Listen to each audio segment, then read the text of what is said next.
Welcome to the Stress Level Zero Guns Overview. This is a video I've been wanting to make for a long time. We've been working in VR for, I think, 3 years now. And as you guys know, background in gaming and making back in the YouTube days, making gun videos, and we play a lot of airsoft on Node.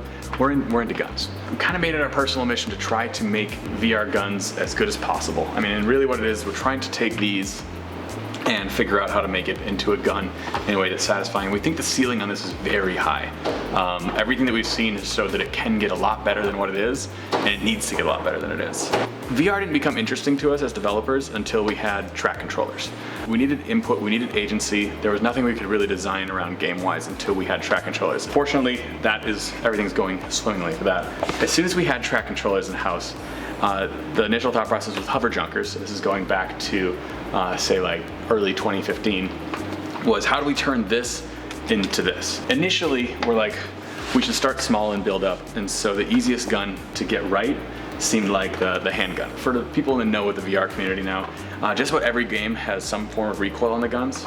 At the time, there was a lot of debate about it.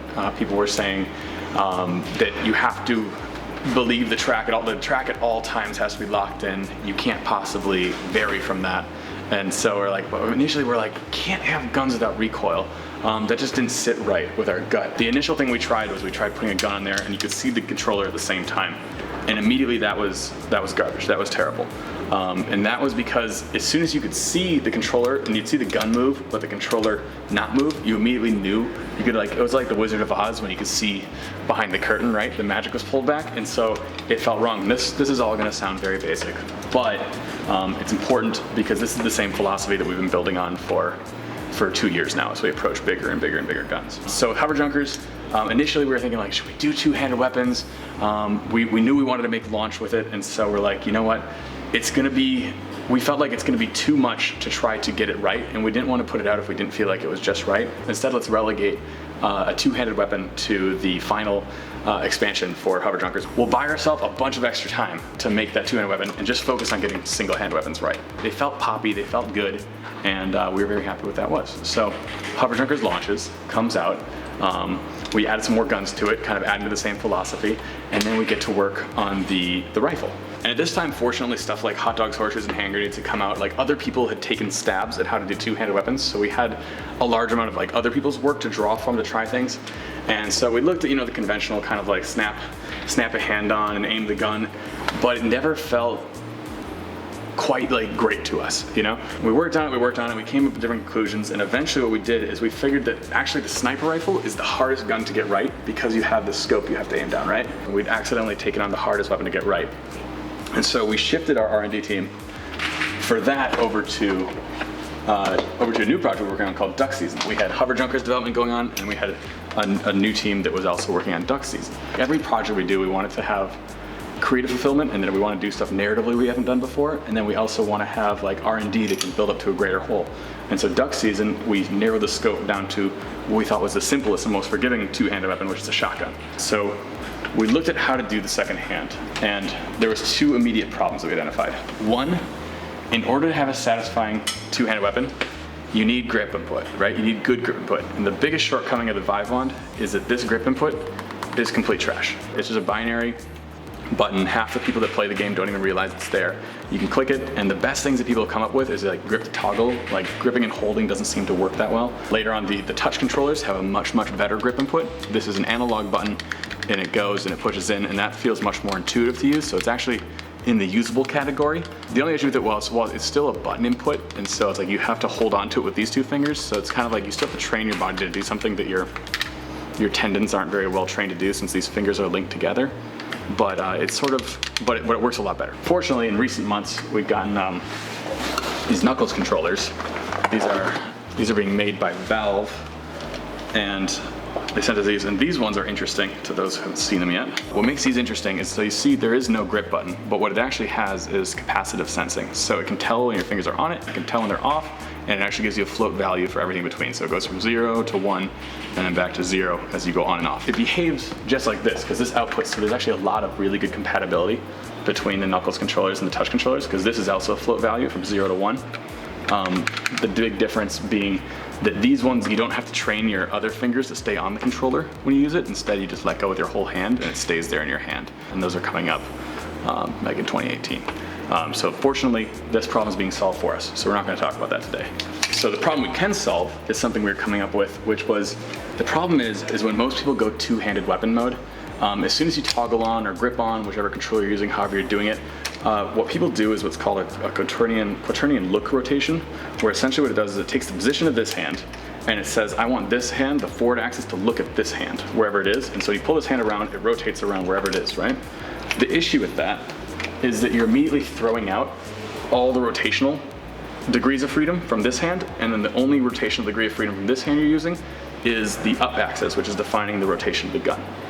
It completely flips out if you align the up axis with the forward axis, either way. And if you kind of go in a circle like this, it doesn't behave like a heavier weighted gun very well. And it's just, it felt like there has to be a way to maintain more of the axes that we're tracking, more of the degrees of freedom that we're tracking while doing a gun. And so for duck season, we started prototyping out a proximity-based system. The closer you get to the sweet spot, the closer you get to what's aligned, so maintaining the rotational axis in this controller, the closer you get to the center, the more this gun looks at this hand, and so on. And then when you get to a certain point, it grabs onto it. And because we didn't have a good grip input for the time being, we have an auto grab. In future iterations of the system, it'll always use the grip input either from the touch or from the knuckles controller.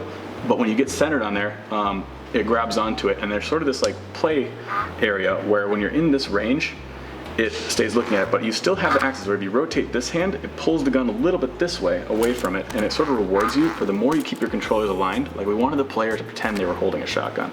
And so the more the controllers are aligned, the more it stays aimed. So we encourage the player to move around like this, and all of this stuff won't work anymore. We got that feeling pretty good. We felt pretty good about it, and we're like, if only we had the grip buttons, that'll be what perfects it. And so that fortunately comes later.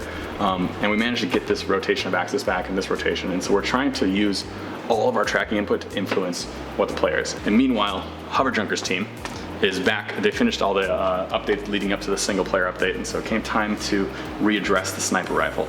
And it was better, but it still didn't feel great. And I racked my brain for a long time about why that didn't feel great. The conclusion of it that I came to actually came when we were playing Airsoft one time. One time I was playing with an SMG that didn't have a stock, right? And for some reason someone had put it like a 2x scope on it or something like that. And so we were running around and I was trying to aim down the sights and look down the sight, and I realized it was hard to align the sights. And that was kind of when the light bulb went on. That the issue is that I think people in VR have only been thinking of the stock as recoil suppression. And so if you have a gun with a stock, it's like less recoil when it fires, right? But really, what the stock does is it gives you a third point of contact. Any jitter that your muscles have in the real life, wiggling around, doesn't really affect it because it's planted into your shoulder, and it kind of averages all 3 points. And so you can have a really nice, stable base to aim from. That's the secret sauce right there, right? That's the missing element. So in order to get the sniper rifle to feel better, we need to have a shoulder. Because, I mean, going by the logic, like this gun has all the weight of a real gun, right? You have all the stuff, and if I can't aim it well like this and consistently draw it and aim it without like having to search and find that point, then how can I possibly expect to ever get a VR gun to be better than the real life equivalent? So I started working on a system like it's hard to do arms with only knowing 3 points, but maybe I can get good shoulders. And so I built what I think is the most complete shoulder system out there. So what we have working there, you can see, is we have clavicles going, and we have, if you aim down a sight, we have this gun, it can work, and you can look away from it, look back to it, and essentially, so what we did is by building an entire upper body, managed to build out a shouldering point that the gun can go to. The end result of that was we finally had the sniper rifle that we desired, and that's the one that you'll see in the Hover Junker single player. And we found that when you combine all three of those things, you have your hand position, your rear hand position, and your shoulder position, and your shoulder position is based off your head and your hand and the rotations of them all. You're taking all, what's that, 18 axes of freedom. You figure your head's got 3 positional, hand's got 3 positional, hand's got 3 positional, and then all three have 3 rotational as well. So 18 tracked axes and a trigger, and that is what basically gives you the rifle. So duck season features the shotgun, and Hover Junker's single player features the sniper rifle. And then this is just the beginning.